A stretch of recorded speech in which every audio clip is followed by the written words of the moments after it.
Shalom, salam kasih dari Tuhan Yesus Kristus bagi saudara-saudara.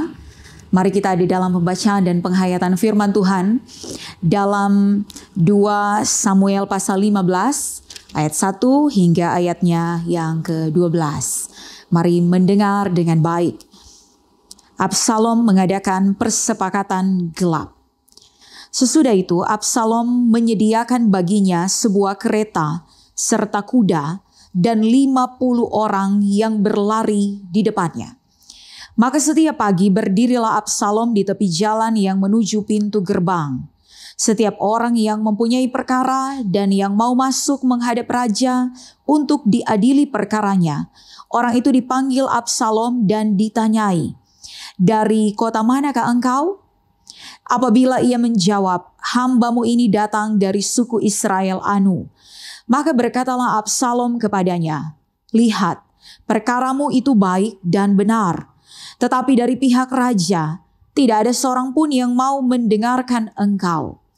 Lagi kata Absalom, "Sekiranya aku diangkat menjadi hakim di negeri ini, maka setiap orang yang mempunyai perkara atau pertikaian hukum boleh datang kepadaku, dan aku akan menyelesaikan perkaranya dengan adil.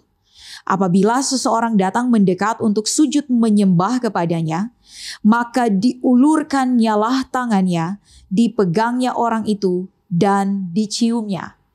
Cara yang demikianlah diperbuat Absalom kepada semua orang Israel yang mau masuk menghadap untuk diadili perkaranya oleh raja. Dan demikianlah Absalom mencuri hati orang-orang Israel. Sesudah lewat 4 tahun, bertanyalah Absalom kepada raja, "Izinkanlah aku pergi, supaya di Hebron aku bayar nasarku yang telah kuikrarkan kepada Tuhan. Sebab hambamu ini ketika masih tinggal di Gesur di Aram telah bernasar demikian, jika Tuhan sungguh-sungguh memulangkan aku ke Yerusalem, maka aku akan beribadah kepada Tuhan." Lalu berkatalah raja kepadanya, "Pergilah dengan selamat." Maka berkemaslah Absalom dan pergi ke Hebron.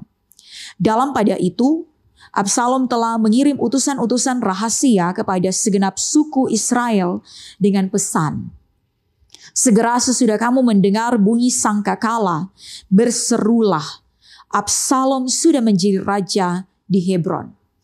Beserta Absalom turut pergi 200 orang dari Yerusalem. Orang-orang undangan yang turut pergi tanpa curiga dan tanpa mengetahui apapun tentang perkara itu. Ketika Absalom hendak mempersembahkan korban, disuruhnya datang Ahitofel orang Gilo itu, penasehat Daud dari Gilo kotanya.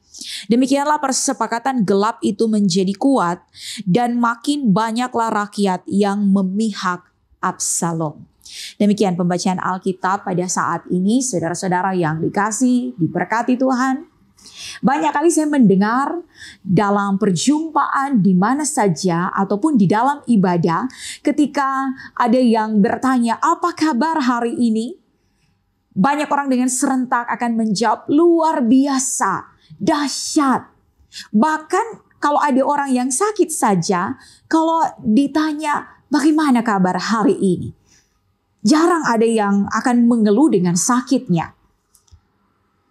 Ada banyak yang akan berkata, "Sudah baik, sudah semakin baik, sudah lebih baik dari hari kemarin." Bahkan ada banyak orang ketika berjumpa, kalaupun ada pertanyaan-pertanyaan seperti itu, dia berusaha senyum, padahal katanya hatinya menangis. Ada banyak orang yang berusaha tertawa, padahal hatinya dalam berbagai macam pergumulan hidup. Berpura-pura saja. Banyak orang yang melakukan itu. Karena itu tidak heran ada yang berkata bahwa memang dunia ini panggung sandiwara. Berpura-pura saja. Apakah untuk dilihat orang, untuk menyenangkan hati orang, tetapi juga agar supaya orang melihat dirinya baik-baik saja. Tetapi tentu kita menyadari semua terbuka jelas di hadapan Tuhan. Tidak ada yang tersembunyi di hadapan Tuhan. Karena itu kalaupun hari ini Tuhan masih memberikan kita kesempatan untuk boleh menikmati hidup, kiranya hidup kita ada di jalan yang benar, di jalan yang terang, tidak ada kepura-puraan. Karena semua kita mau persembahkan untuk kemuliaan nama Tuhan. Kita penuh pengharapan di minggu ini. Agar supaya firman Tuhan dalam bacaan kita akan renungkan pada saat ini bahwa firman itu bisa menerangi setiap kita. Orang yang diterangi firman Tuhan akan ditolong bahwa kepura-puraan itu sia-sia. Bahkan akan menikmati setiap kesempatan yang Tuhan berikan di dalam kehidupan ini. Tuhan yang suka memberikan kesempatan-kesempatan yang baru.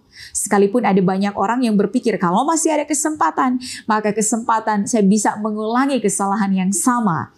Tetapi kalau kita betul-betul tahu siapa Tuhan kita yang penuh dengan kasih, yang penuh dengan keadilan, kebenaran, maka setiap kesempatan yang Tuhan beri bagi kita, kesempatan yang indah, kita membaharui diri.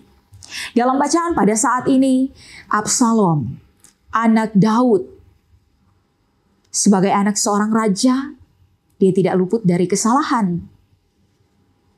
Tetapi karena kesalahannya itu, dia pun menanggungnya. Dia melarikan diri. Kita bisa membaca dalam pasal-pasal sebelumnya, di pasal 13 dan pasal 14, kita bisa melihat di sana bagaimana Absalom ketika dia melarikan diri, dan sebelum bacaan ini dia diberi kesempatan untuk kembali. Nah, ternyata kesempatan yang diberikan oleh Raja Daud ayahnya supaya dia boleh kembali ke Yerusalem dimanfaatkan betul oleh Absalom untuk memenuhi keinginannya menjadi raja, menggantikan ayahnya. Sekalipun dengan cara-cara yang tidak benar. Ada banyak orang ketika dia berkata bahwa ini sudah menjadi keinginan saya, dia bersikeras melakukan berbagai macam cara dengan judul bahwa itu keinginan saya. Sehingga sekalipun salah bisa terlihat benar untuk memenuhi keinginannya. Sebagai seorang raja, Daud, dia bukan hanya punya tugas untuk memerintah. Dia juga punya tugas untuk menghakimi. Dia punya tugas untuk mendengar keluh kesah dari rakyatnya. Tetapi dalam bacaan ini kita bisa melihat bagaimana Absalom memanfaatkan kesempatan ini. Sehingga kalau melihat karakter seorang pemimpin, sebenarnya ada pada Absalom. Strategi-strategi yang dia pakai, memanfaatkan kesempatan-kesempatan yang ada. Dia tahu persis apa yang dibutuhkan rakyat waktu itu. Dia tahu persis, membaca situasi pada saat itu. Bahwa kalau rakyat datang, keluh kesah mereka, apa yang mereka butuhkan, bisa dia berikan. Tidak perlu menghadap raja. Ada Absalom di sini yang kita baca dalam bagian ini di pintu gerbang kota. Dia menunggu di sana. Rajin sekali dia. Bangun pagi-pagi dia sudah ada di sana. Sehingga ketekunan ada. Dia bersabar karena dalam bacaan ini dia melakukan hal ini selama 4 tahun. Dia bersabar. Luar biasa dia.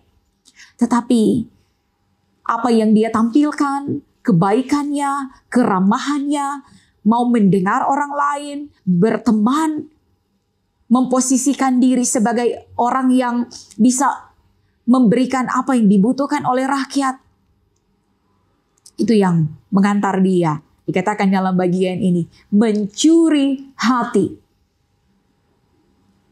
Siapa yang tidak akan tergugah ketika melihat sosok seperti ini? Tapi ternyata apa yang dilakukan Absalom yang tidak benar ini, dengan hati yang menipu ini, yang dalam pikirannya dia bisa menipu orang lain dengan cara-cara yang baik. Bahkan dalam bacaan ini, dia pun berpikir bahwa ketika dia membayar nasarnya kepada Tuhan, dia beribadah kepada Tuhan, dia mempersembahkan korban kepada Tuhan, hal itu pun boleh membuat dia terlihat sungguh orang ini benar di hadapan Tuhan. Tapi kita sungguh menyadari bahwa manusia bisa tertipu dengan penampilan, dengan hal-hal yang berusaha kita perkatakan, diperdengarkan, diperlihatkan. Tetapi Tuhan Allah yang penuh dengan kuasa, Allah yang tidak bisa ditipu. Karena Dia berkuasa, Dia melihat segala sesuatu sampai kedalaman hati seseorang. Absalom, dia punya pengetahuan yang luar biasa tentang kepemimpinan, pemerintahan, berpolitik. Tetapi ternyata dia tidak punya pengetahuan yang benar, pengenalan yang benar akan Tuhan. Sehingga dia berpikir bahwa apa yang dia lakukan itu bisa dibenarkan oleh Tuhan. Tapi ternyata tidak. Tentu di hari-hari ini